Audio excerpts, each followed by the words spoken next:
પરીક્ષિત રાજા પોતાનું મરણ સુધારવા માટે ગંગા કિનારે સુખદેવજી મહારાજ જેવા પરમ યોગી, યોગીઓના યોગી અને પરમહંસોના પરમહંસો એવા સુખદેવજી મહારાજના ચરણોની સમીપ બેસી અને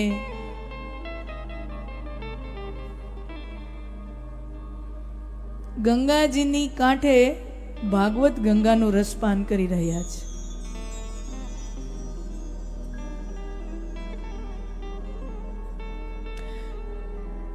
પ્રસંગ આવે છે કે પરીક્ષિત રાજા સુખદેવજી મહારાજની સન્મુખ બેઠા છે. ગંગાનો કિનારો છે, બાજુમાં ગંગાજી ખળખળ ખળખળ નિર્મળ ગંગાજળ વહ્યું જાય છે અને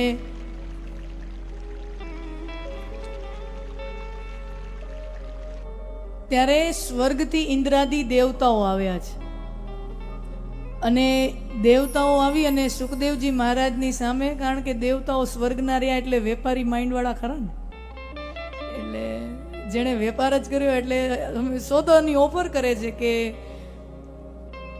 હે સુખદેવજી મહારાજ, તમે જે પરીક્ષિત રાજાને કથા સંભળાવવાના છો ને એ કથા તમે મને સંભળાવી દો અને એના બદલામાં અમે દેવતાઓ અમારા ભાગનું અમૃત પરીક્ષિત રાજાને અમે અમૃતપાન કરાવી દઈએ તો 7 દિવસ પછી જે સર્પદંશનો જે એને ભય છે એ ટળી જાય અને પરીક્ષિત રાજા અમર બની જાય.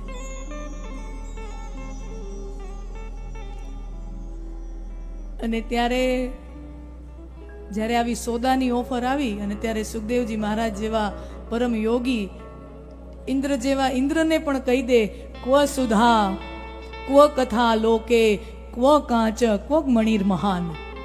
ભાગવતમાં સુંદર મજાનો શ્લોક છે, ક્વ સુધા ક્વ કથા લોકે ક્વ કાંચ ક્વ મણિર મહાન. ક્યાં કાંચ અને ક્યાં હીરો, ક્યાં કાંચનો ટુકડો અને ક્યાં હીરો, એ બેયની તુલના શક્ય છે? કાંચ મામૂલી વસ્તુ છે, હીરો અનમોલ છે, તો ક્યાં કાંચનો ટુકડો અને ક્યાં હીરો, એવી રીતે ક્યાં તમારો અમૃતનો ટુકડો અને ક્યાં અમારું કથાનું રસપાન, આ કથા અમૃત, એ બેયની વચ્ચે કાંચ અને હીરા જેટલો તફાવત છે, બેયની સરખામણી ન થાય. એ બેયની વચ્ચે કાંચ અને હીરામાં જેટલો તફાવત છે એટલો જ આ અમૃત અને આ કથામૃત વચ્ચેનો ફરક છે. સુખદેવજી મહારાજ ઇન્દ્રને કહે છે, હે સ્વર્ગના દેવ ઇન્દ્ર મહારાજ, તમારું અમૃત તો છે ને સમુદ્ર મંથનમાંથી પ્રગટ્યું છે. કથા છે ને, સમુદ્ર મંથનમાં દેવો અને દૈત્યો ભેગા મળી અને સમુદ્ર નાથે છે, મંથન કરે છે અને એમાંથી અમૃત કુંભ નીકળે છે અને પછી ભગવાને મોહિની અવતાર લીધો અને સૌએ દેવતાઓને અમૃત પાઈ દીધું અને દૈત્યો રહી ગયા. આપણે આ કથા જાણીએ છીએ. તો સુખદેવજી મહારાજ કહે છે કે તમારું જે અમૃત છે ને એ સમુદ્ર મંથનમાંથી પ્રગટ્યું છે. જ્યારે આવા દિવ્ય ગ્રંથો, આ કથા તો મહાપુરુષો અને વિચારકોના વિચાર મંથનમાંથી આ પ્રગટ્યું છે. ઓલું સમુદ્ર મંથનમાંથી પ્રગટ્યું છે, આ વિચાર મંથનમાંથી પ્રગટ્યું છે.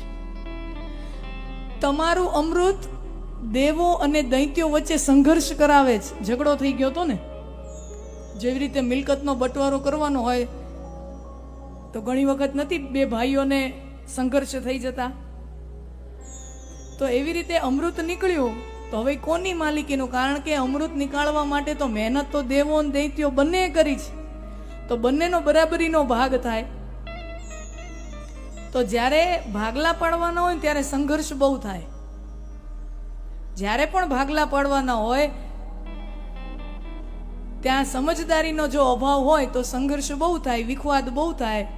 તમારું અમૃત તો ભલભલા લોકોની વચ્ચે સંઘર્ષ કરાવે છે, જ્યારે આ અમારું કથા, આ અમારું અમૃત તો સંઘર્ષો હોય તો એ સંઘર્ષોને મિટાવે છે. સંઘર્ષો હોય તો એ સંઘર્ષોને મિટાવે છે. તમારું અમૃત પીને દીર્ઘજીવી થવાય છે, લાંબુ જીવી શકાય, અમર થઈ જવાય. તમારું અમૃત પીને દીર્ઘજીવી બનાય, જ્યારે આ કથા રૂપી અમૃત પીને તો દિવ્ય જીવી બનાય. बाबू मुशाई, जिंदगी लंबी नहीं बड़ी होनी चाहिए. હે કઈ ગયા હતા ને વર્ષો પૂર્વે, સરસ મજાની એક પંક્તિ, બહુ સુંદર વાત છે. જિંદગી લંબી નહીં બડી હોની ચાહીએ. 80 90 વર્ષ કાઢી નહીં ગયું હોય પણ સમાજને આપણામાંથી 1% કાંઈ જડે નહીં તો એ 90 વર્ષે પાણીમાં ગયા કહેવાય. પણ જ્યારે સ્વામી વિવેકાનંદજી જેવા, પ્રભુ શ્રીમદ આદ્ય શંકરાચાર્યજી જેવા માત્ર 32 અને 34 વર્ષે પણ જો પોતાનું જીવન પૂર્ણ કરે તો એ 32 વર્ષમાં આ સંસારને એટલું બધું આપી દે કે સંસાર યુગો યુગો સુધી એના ઋણમાંથી મુક્ત ન થઈ શકે. શ્રીમદ આદિ શંકરાચાર્યજી જ્યારે નિર્વાણ પામ્યા ત્યારે ઉંમર શું હતી? 32-35 વર્ષની. સ્વામી વિવેકાનંદજી જ્યારે નિર્વાણ પામ્યા, મૃત્યુ પામ્યા, ત્યારે સ્વામી વિવેકાનંદની ઉંમર શું હતી? 34 વર્ષની. બહુ નાનું જીવ્યા છે, બહુ ટૂંકું જીવ્યા છે. કિતના जी रहे हैं, जी रहे हैं, जी रहे हैं, कितना दीर्घ जिया वो महत्व नहीं रखता, कितना दिव्य जिया वो महत्व रखता है.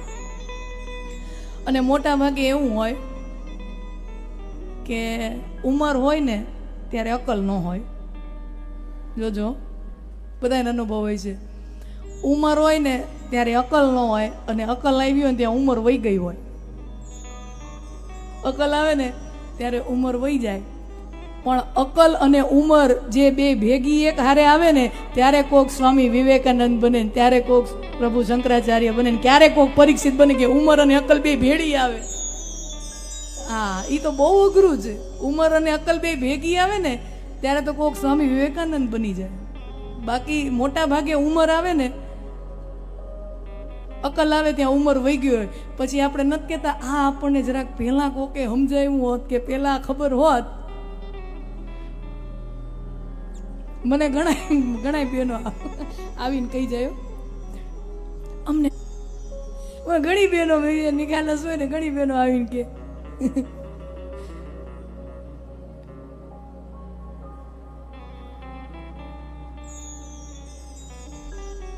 સ્વામી વિવેકાનંદ એક વખત અમેરિકા શિકાગોમાં ગયા. આ પ્રસંગ આપણે સૌ જાણીએ છીએ. બધા ધર્મની સભા બેઠી છે, મોટો ધર્મ મંચ, અને દુનિયાના તમામ ધર્મના લોકો ત્યાં ઉપસ્થિત છે. એટલે ભારતના સનાતન હિન્દુ ધર્મના પ્રતિનિધિ તરીકે સ્વામી વિવેકાનંદજી ત્યાં ઉપસ્થિત છે. હવે 3-4 કલાકનો સમારોહ અને બીજા બધા માઇક લઈને એવા ઊભા રહી ગયા કે છેલ્લે સ્વામી વિવેકાનંદજી માટે બહુ સમય ન રહ્યો. ઘણીવાર એવું થતું હોય,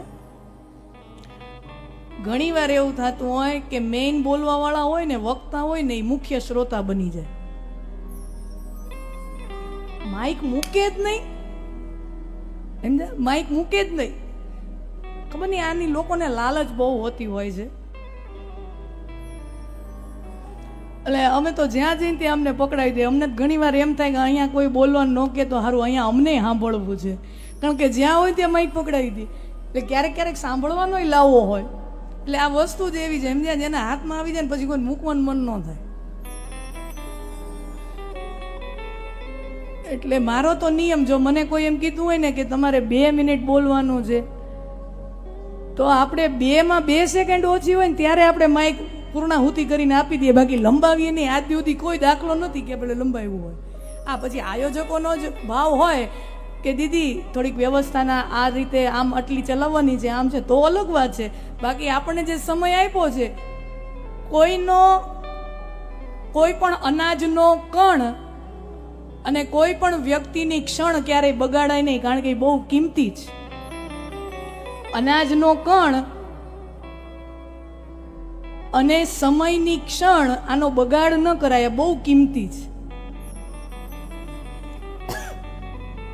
તો સ્વામી વિવેકાનંદજી ત્યાં ગયા અને બોલવાનો સમય પછી છેલ્લે આયોજકોએ કીધું કે તમારે 2 શબ્દમાં જેટલું કહેવાય એટલું બોલજો. ને સ્વામી, પ્રખ્યાત છે એ કિસ્સો કે સ્વામી વિવેકાનંદજી પછી આવ્યા અને ખાલી હજી તો એટલું જ બોલ્યા હો, મારા પ્રિય ભાઈઓ અને બહેનો, ખાલી એટલું બોલ્યા, માય બિલવડ બ્રધર્સ એન્ડ સિસ્ટર્સ.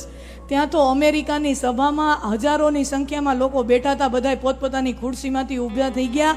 સ્વામી વિવેકાનંદને ખાલી 2 મિનિટ બોલવા દીધું હતું તો 11 મિનિટ તો ખાલી તાલીઓ હાલી. 11 મિનિટ તો ખાલી તાલીઓ ચાલી. તાલીઓ ઊભી રહેવાનું નામ ન લે. અને પછી તો આયોજકોને હરકાઈ ગયા કે હા હા હા, આ તો સુપરહિટ જાય છે કાર્યક્રમ, ચલાવો તમ તારે ચલાવો, આ કાર્યક્રમ સુપરહિટ જાય છે, ચલાવો ચલાવો. અને ખૂબ રાતોરાત સ્વામી વિવેકાનંદજી વર્લ્ડ ફેમસ થઈ ગયા, વિશ્વ વિખ્યાત બની ગયા. એ કાર્યક્રમ પૂરો થયો અને બીજા દિવસે સ્વામી વિવેકાનંદજી અમેરિકાના જનજીવન જોવા માટે, સમાજ જીવન જોવા માટે ફરવા નીકળ્યા. સાધુ સંતો જાય ને તો જુએ કે બહારના દેશોમાં પણ લોકો કઈ રીતે જીવે છે, એની સભ્યતા શું છે, સંસ્કૃતિ શું છે, નિરીક્ષણ તો કરે. સ્વામી વિવેકાનંદજી અમેરિકામાં ફરવા નીકળ્યા, બનેલો કિસ્સો. અને છાપાઓમાં ને બધાએ એના ફોટા જોયેલા એટલે પબ્લિકે ઓળખે ખરી કે આ માણા કોણ નીકળે છે. ગઈકાલે જેને વક્તવ્ય આપ્યું છે, બહુ પ્રચંડ પ્રખ્યાતિ મેળવી, આ માણા જાય છે, રસ્તા ઉપરથી જાય તો અમુક લોકો ઓળખી જતા હતા. તો વિવેકાનંદ પોતે ભગવો ધારણ કરીને આમ અમેરિકાની સડકો ઉપર આમ વિચરણ કરતા હોય ત્યાં અમુક લોકો ભેગા મળીને એની ટીખળ ઉડાડે કે જાય છે ફકીર, એ જાય છે ફકીર, હે, અને એવી મજાક કરે, એની ટીખળ કરે કે કપડાં પહેરવાની ખબર નહીં, કપડાં પહેરવાની સુધા નહીં, કોઈ જ્ઞાન નહીં, અને એને અમેરિકાની સુસભ્યતા વાળી આટલા મોટા શહેરમાં આમ જેમ તેમ હાલી નીકળ્યા છે. અને ત્યારે સ્વામી વિવેકાનંદજી તો પાછા ભણેલા ગણેલા ખરા, પ્રબુદ્ધ, એટલે 2-4 ગોરા અમેરિકનોને પોતાની પાસે બોલાવ્યા. સમજી ગયા કે મારી ટીખળ ઉડાડે છે, મારી મજાક ઉડાડે છે, મારા કપડાને જોઈને, મારા ભગવાનને જોઈને, મારા કપડા વેશભૂષાને જોઈને મારી મજાક થઈ રહી છે. અને ત્યારે સ્વામી વિવેકાનંદજીએ એ ગોરા અમેરિકનોને કીધું, my dear friends, you are coming from a country where a tailor makes a man gentleman. તમે ઈ સંસ્કૃતિમાંથી આવો છો કે જ્યાં એક દરજી માણાને જેન્ટલમેન બનાવે. You come from a country where a tailor makes a man a gentleman, and I come from a country where a character makes a man gentleman. હું ઈ દેશમાંથી આવું છું જ્યાં ચરિત્ર માણાને મહાન બનાવે છે, કપડા માણાને મહાન નથી બનાવતા, ચરિત્ર મહાન બનાવે છે. હું ઈ દેશમાંથી આવું છું where a character makes a man gentleman.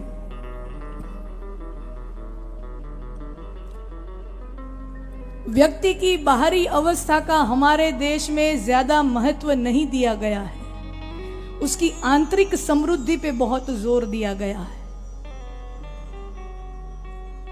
અને હું તો માનું છું બે મહત્વનું છે. આપણે બહારની દુનિયામાં જે વિકાસ કરીએ ને, આ બધો આજે આ એસી, પંખા, આ બધો બહારનો વિકાસ છે. આપણે સારા મજાના કપડાં પહેરીએ, આ બધો બહારનો વિકાસ છે, એ બહુ જરૂરી છે. તો બહારનો વિકાસ એ પશ્ચિમી સંસ્કૃતિ છે. અને તથાકથિત ધાર્મિક પ્રવચનોમાં જેવું બોલાતું હોય, પશ્ચિમી સંસ્કૃતિને વખોડાતી હોય, અને પછી વખોડનારા પછી પોતે જ વિદેશોમાં જઈને ધર્મ લાભ આપતા હોય, એ પણ દંભ છે. પશ્ચિમ પાસે ઘણું શીખવાનું છે. તો પશ્ચિમી સંસ્કૃતિને વખોડવાની નથી, કારણ કે એ બહારના જીવનને સુવિધાપૂર્ણ બનાવે છે. તો એ તો બહુ જરૂરી છે. પણ સાથે સાથે ખાલી બહારનો વિકાસ હોય અને અંદરથી ઈના ઈ આપણે પછાત રહી જઈએ તો એ બહારનો વિકાસ કરતા વિનાશ વધારે કરે. એ વિકાસ કરતા વિનાશ વધારે કરે. એટલે ત્યાં વળી ભારતીય સનાતન સંસ્કૃતિને ત્યાં કામ આવે કે બહારનો વિકાસ થાય એ સારું, પણ પેલો વિકાસ તો માયલિયાનો અંદરથી થવો જોઈએ. એ સૌથી વધારે મહત્વનું છે ને એની સાથે બહારનો વિકાસ. हम अंदर से समृद्ध बने और बाहर से भी समृद्ध बने. न अल्पे सुखम अस्ति. આપણા તો ઋષિ મુનિઓ એવું કહેતા, અમને થોડું નથી કપતું અને અમને જાજુ જોઈએ છે. હા હા, એવા સંતોષી જીવના નહોતા હો. આપણે ત્યાં શાસ્ત્રોમાં ઘણીવાર કહેવાય ને, સંતોષી નર સદા સુખી. સંતોષી નર, સંતોષ છે ને ઓમ બહુ સરસ ગુણ છે. પણ મોટે ભાગે આપણે ત્યાં સંતોષના નામે આપણી આળસ પ્રગટ થતી હોય છે. ઘણા લોકો એમ નથી કહેતા આપણને આટલામાં સંતોષ છે, આનાથી વધારે જોઈતું નથી. ખરેખર તો એનો સંતોષ નથી, એનું આળસ છે. બાકી મફતમાં કોઈ એને એક ખોખું દે ને, અખતરો કરજો, એક ખોખુંની પેટી ભરેલી હોય ને, એમ કે આ 1 કરોડની નકદ નાણાં છે, ત્યારે જો કોઈ એમ કે ને કે ના હો આપણને સંતોષ છે તો એ સાચો સંતોષ. બાકી કોઈ એમ ઘણા કીધા રાખે ને આપણે સંતોષી, સંતોષી નથી, આળસુ છે. સંતોષી હોવું અને આળસુ હોવુંમાં ફરક છે.